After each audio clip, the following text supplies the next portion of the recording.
Hello, everyone. Welcome to What Stocks to Trade Today. I think that you should get prepared to trade as if 2022 were going to be a bearish year.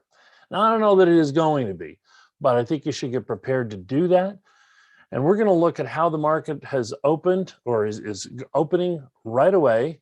And then you'll see for yourself why I say that. If you just look at how the market has pulled back in the past couple of weeks, right?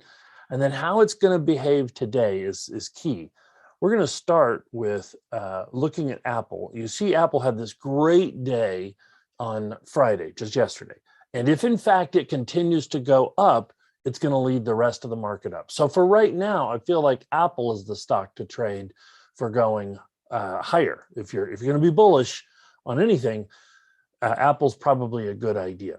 However, all we have to see is that Apple starts getting weak and coming back down, and that'll be a signal that we really need to be trading bearishly. Here's another signal. If you look at, let me just hide all the Keltner channels here for a second. If you look at Microsoft's chart here, oh, I guess I better share my screen. Sorry about that. Okay.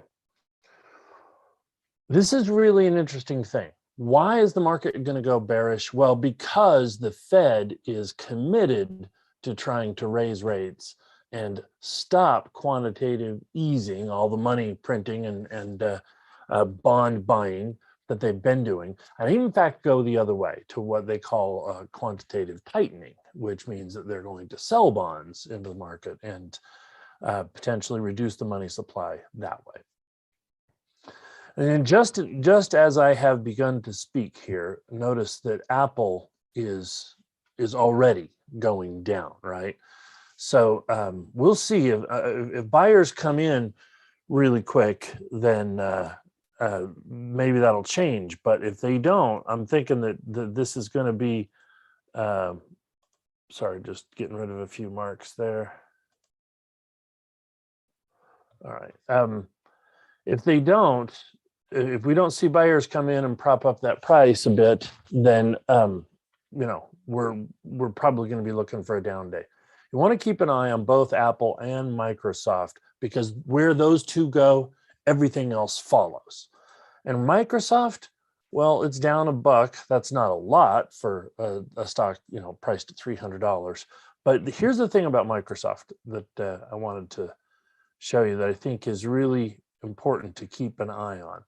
If I take this line and extend it out a bit, and I put it right down here at that price level of about 280, I know I've pierced through that, and so maybe that isn't the best line. Maybe it's a little easier if we do this, easier on the eyes. Yeah, I don't know which one would be better, which line. In drawing a head and shoulders pattern, I know that sounds like a shampoo name, but here's the reason that anybody cares about the price pattern with the silly name. This pattern is high, low, high, low, high. Oops, no, the low didn't get higher than the old low. And then the next one is a lower high, and that sets you up to go down to a lower low. So it's just a manifestation of a longer term trend change. It's got the funny name because it's got, the bump, the higher bump, a lower bump, and, could mean a big turnaround.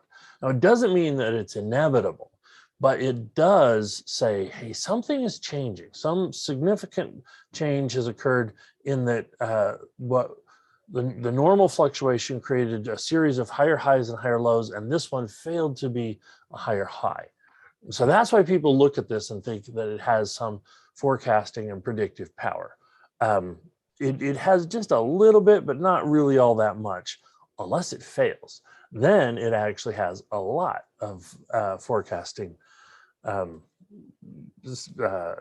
statistical, historical performance behind it. Let me show you what I mean.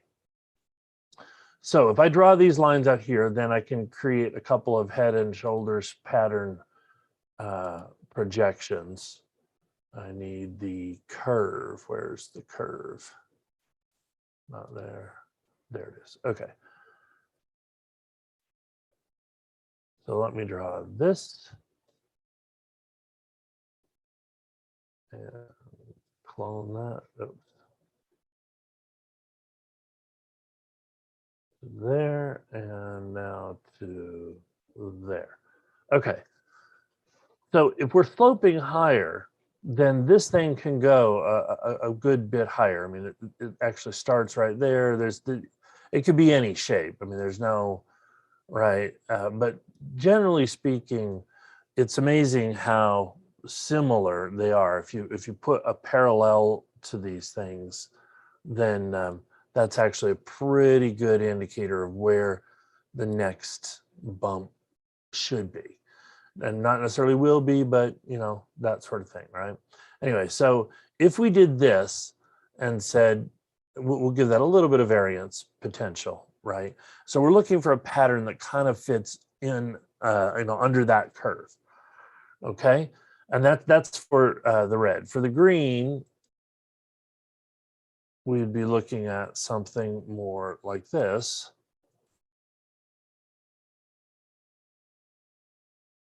And we've already kind of done that, right?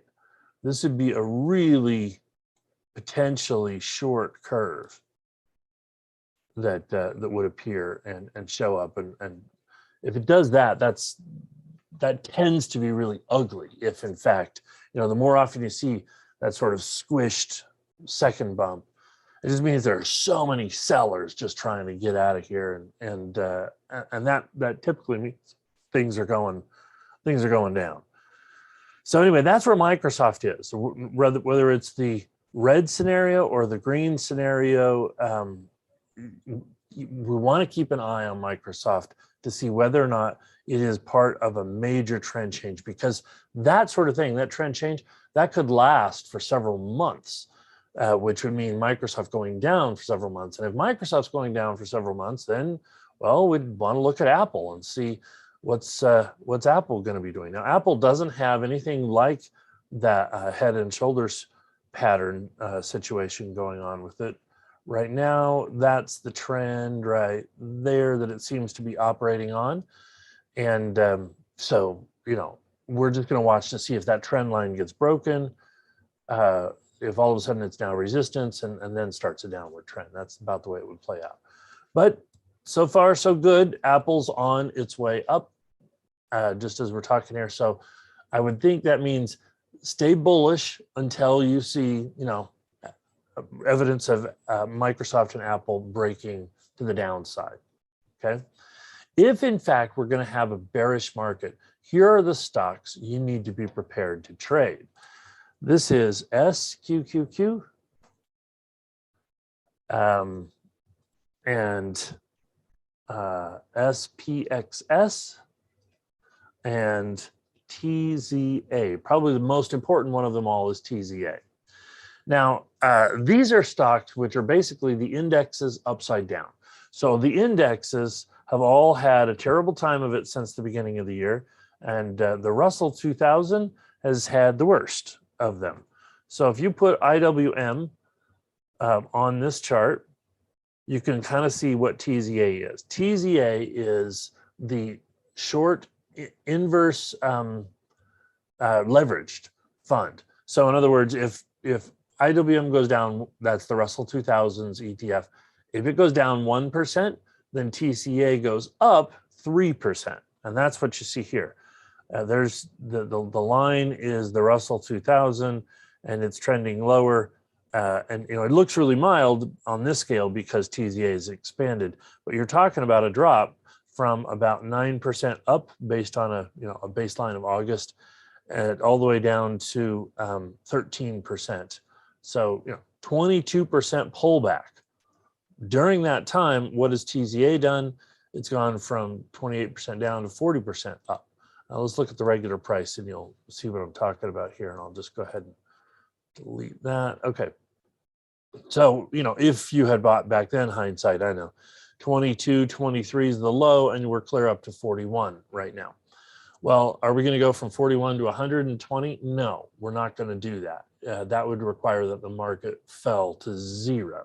It's not going to do that. But if it were to fall back, say, 20% more, if IWM were to continue going down by another 20%, that's not that much. It's almost a $200 stock. So IWM drops $40, you know, it could do that. Small cap stock is very volatile, right? That's just what you could expect. So if that thing were to drop 20%, this thing would increase by 60% in price. So while we're talking about something here close to 40 or high 30s, you know, you'd be looking at maybe a $20 rise on this. Yeah, that's about right. I don't necessarily think that's going to happen. Certainly not going to happen quickly, because it would take a while for IWM to get down there. But what that means is that each time you see these big drops, then TZA is going to have a nice couple of days when that's going on. Okay. And here's the real problem. During times like this, you love to go find low cost stocks or even penny stocks to play. The problem is, if money is not going into the small caps, if it's coming out of there, there's just not enough push to make those small caps, the penny stocks or the low cost growth stocks, really a high enough probability. I mean, yeah, there's always going to be something that goes from, you know, really low amounts to flying high. And so you like to play in that arena to grab those big moves, but the big moves are already statistically a small representation. When IWM is going down, they're even smaller, and it makes it harder and harder to pick them out and to get lucky with them.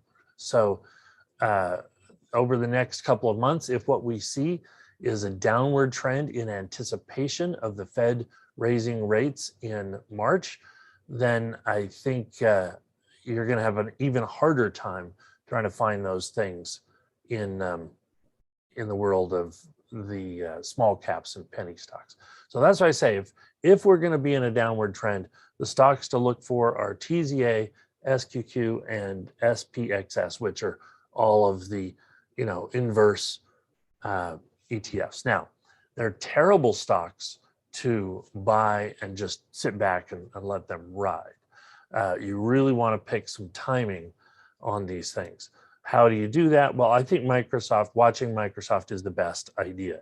If in fact you see this moment where Microsoft seems to be turning, and you know, it's you know, what you'll see is something like small, and then you'll see a big day, which is a bearish engulfing. You know, it opens higher, gaps up, and then closes lower, and engulfs the small trend day in front of it. So if you see a day like that, then probably the next day or yeah, would be the day to go after one of these inverse ETFs. Okay. That being said, the next thing to do is to probably go looking for utility stocks. All right, so I'm going to do this, and when the market goes bearish, there are large institutional funds, institutional money managers that need to find a place for their money to hide. But so here's how it goes. Back in 1934, the US Congress made some laws that the guys who run mutual funds are not allowed to do something kind of weird, which would be decide, oh, we got to pull our money out of the markets, or we got to short the markets, or can't do any of that stuff. You've got to allow people to have a chance at winning when the market comes roaring back. And so you have to stay invested. You can't just take all your money to cash. If I give you a bunch of money, you have to keep that money in the market. That's kind of the way the law was supposed to protect people, but it got weirdly transmuted over the years to where they have to keep their money playing in the markets. So let me draw your attention to this thing here. The big guys, they don't know for sure that things are going down. They just know what they're going to do, and if everybody else is going to do what they're going to do or something similar, then they know the market will trend lower. Right now, as a matter of fact, the largest hedge fund, Bridgewater, and the guy who's running it, Ray Dalio, that's a name you might have heard of. If you've never heard of the name Ray Dalio, D-A-L-I-O, you want to Google it and look the guy up. But he and his fund recently said that they see the S&P 500 dropping 20% before the Fed even blinks, before the Fed even decides to do anything. Well, as overvalued as stocks have been for a while now, I think that 20% will happen before March. And then the big question is what happens after that, right? So I don't know that it's going to happen, but if it's going to happen, that's probably when and how it's going to happen is between now and March, because everybody will get fearful about what the Fed is doing and is going to do in March. And when March comes along and they don't, raise interest by 0.5% or more, then the market will calm down and say, oh, well, what were we worried about? And they'll start buying it up again. But until they get in that mode, they're just going to be panicking. Okay, so here's what I'm trying to get to is if in fact you have a market that's full of people that are worried, money managers, guys that know what they're doing. Yeah, simple, right? Okay. And then let's get rid of that one so that I don't confuse the situation. All right, so we're just right here. This line is utility sector compared to all the other sectors. Most of the sectors right now are going down. XLY is coming up, discretionary, and of course technology, which I just hit. I guess I should bring it back up. It's coming up, which is why Apple, Microsoft, right? But notice this is coming up. That's the utilities sector. So utilities are the secret for the big money managers. They know that everybody's afraid. They know that they're afraid. They know they want to start selling and trimming their positions, taking profits from last year, raising cash. They can't do too much. They can only do up to like 5% or something. They have to keep their money activated. Where are they going to put their money if they have to stay in stocks? If they're a stock fund and they've got to pick stocks to put their money in, but they know stocks are going down, then where are they going to put it? They can't put it in inverse ETFs. Sure, they can't trade TZA like you can, but they can trade utility companies. I did a study some years ago when I was co-authoring a book with Tony Turner, and she asked me, she says, Gordon, we need to have a methodology where we can tell people to look at charts long-term and decide, how to put their money, a technical system that would do that. And I was worried because such a thing had never been done before. But I found, I did a lot of research and I found this, the utility sector was a very strong indicator of whether or not markets were likely to continue going lower. And out of the study I did, I came up with this little methodology, which in the book we labeled the stop-go method. Should you be putting money in? Go. Should you not be putting money into more money into the markets? Stop. And this is what I found. If you have a situation where the utility sector for 2 months in a row is outperforming the S&P 500, the utility sector in this case is this orangey red line, and the S&P 500 is the blue line. All right. So if the red line, or if this line is doing better than that line, the orange is doing better than the blue for 2 months in a row, and those same 2 months have this is the average true range of the S&P 500. It's basically historical volatility. Okay. So if prices are becoming more volatile and money is flowing into the utilities for 2 months in a row, then there is a 90% chance that a bear market is going to follow. That doesn't mean 100%, right? The last time this happened in any serious way was like 2015, end of 2015, right? And it showed this signal. And so I moved my money to cash thinking, might be another bear market. But 2016 turned out to be a really good year and I was bummed. Still, I only lost 3% before the indicator flipped back around the other way and started going higher. So from my point of view, it's really good because either you're going to save yourself from getting hit by a big 20% drop, or you're going to see just a small little move before it corrects itself. Now, what we have here looks like this signal is already hit, right? 1, 2, going up, and this one 1 and 2.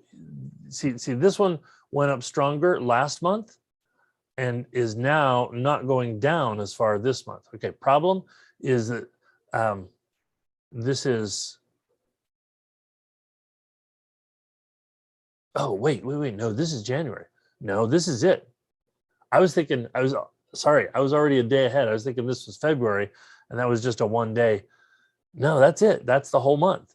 So this indicator has lit because as of today, the month is going to complete. So unless the S&P were to really go up today and utilities were really to go down, in which case then the utilities would not be outperforming the S&P for the month of January, then no, that signal is not going to light. So breaking news here. The stop go indicator is clearly showing us stop putting your money in. And I was looking at this on Friday and I was thinking this might turn out that way, but I've got to watch and see what the first day of the month, February, looks like and see if that erases it. But that's tomorrow. And given that this is so far down and this one is not so far down, and given this is strongly up, that's it. That's all we needed. That's the signal. So I hadn't seen that until just now. So I started this by saying, hey, you might need to get prepared to trade a bear market. Now what I'm telling you is there's a 90% chance you're going to need to learn how to trade in a bear market. So you really want to be paying attention to those 3 stocks as a way to, and also the question of what else could I trade, right? The answer might be gold. Whoops. Oh, sorry. I totally messed that up. There. Okay. Let's go to a different chart. The answer might be that it's gold or it's oil, right? So let's look at these. If in fact inflation continues, then you're going to see commodity assets rise. However, the whole point of what the Fed is doing is to try to fight inflation. And so if the Fed is successful, gold prices will be coming down and oil prices will not be going up very much more, at least, and maybe even coming down. But geopolitically, I'm thinking that there are going to be a lot of pressures to keep oil prices up. So, so if inflation, if the markets are going to continue to go down, you're going to want to keep an eye on gold and see if gold, in fact, is going up. And while the market is going down, because what that would mean is the Fed is losing its battle, and the market thinks it's losing its battle, and so they're buying gold. You've heard the saying, "Don't fight the Fed," right? Because the Fed has unlimited printing capabilities. So betting gold right now might be a really risky bet. A better bet would be oil, because oil can continue to go up even as the Fed continues to go up, which if in fact you're talking about oil on stocks in that area, then ExxonMobil is the front runner. And there's, Chevron and a bunch of others. But ExxonMobil is probably going to be the strongest bet if in fact oil continues to go higher, and regardless of what happens with the Fed's fight against inflation. So a quick recap before I run out of time here is the stocks to trade today are Apple. Look at that. Apple's up $2, right? So Apple and you're going to want to watch Microsoft. It's not particularly a strong stock. Apple is stronger, and through the coming week, it's if the market's not going to tank, then Apple's your best bet. But if in fact the market starts tanking, then you want to watch IWM. It's really weak, and therefore trade TZA if IWM is going down. Okay, got all that. That was the synopsis. Oh, and also if the market is going down, check out gold and oil, and probably try to trade XOM. Buy the dips on XOM. Okay, that's the quick single synopsis.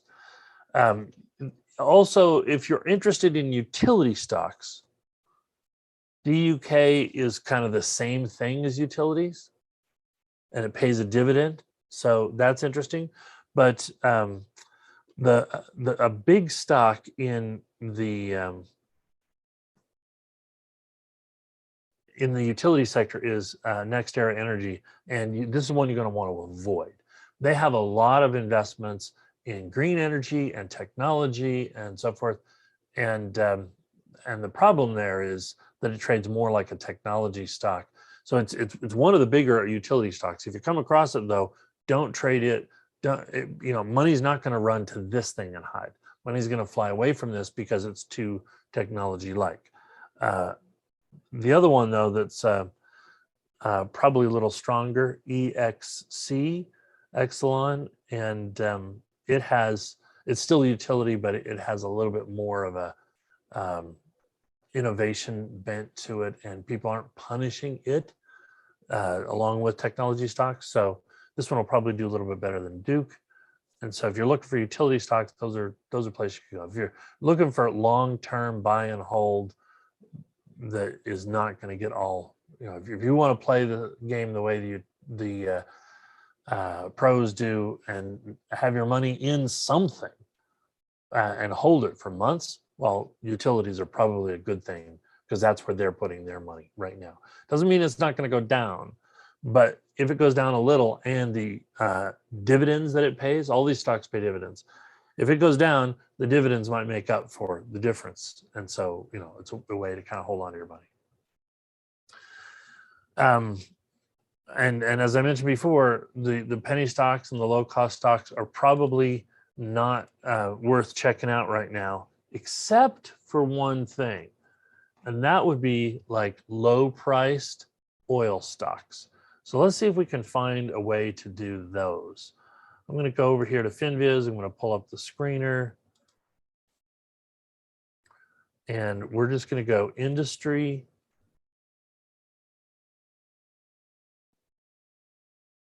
It's oil and gas. And what we're looking for is drilling. These are guys that are, drilling or E&P, which is like exploration and production or something like that. So anyway, one of these two industries. Let's start with the drilling industry, and we don't even have to do anything. There's only 9 of them. So we're just going to look down and see what has a combination of low price and high volume. There's one right there. Transocean rig. Yeah, so this is offshore drilling. That's a Swiss company, I happen to know. And that might be an interesting one to make a play on, although you can see the trend isn't very strong for it. Let's see, how about this one? This one's got a nice upward trend. Patterson. If I recall, these guys are gas and natural gas. And natural gas has kind of been on an uptrend. So P10 might be good in that one. Let's go look at E&P, the Wildcatters, right? 88 of these guys, and we're going to say I want to look at something with an average volume of at least over 200, because I don't mind the low cost. There's all of a sudden going to get a whole bunch of people coming in, but it has a relative volume of over 1.5. That takes me down to just these stocks. So now I'm just going to look for which one of these has a nice upward trend and is low price. There it is, Valco, EGY. That one would be worth looking at. Can't see what the trend is going to look like on that one. Yeah, no. That's weird. Indonesia Energy, yeah, that's pretty exotic. So I don't know, they'll try it. And then this one, Vista Oil. So VIST or EGY, either one of those could be opportunities. And I'm not going to touch them until I see ExxonMobil kind of start to bounce. If in fact ExxonMobil starts to bounce, I'm also going to come and check out these EGY and VIST. And so for that, I'm going to put those on my penny stock watch list. EGY and VIST. And so if you hung around for the whole half hour, you got those as 2 new ideas for you. Hope those work out. Until we get together again next time, take care and trade well.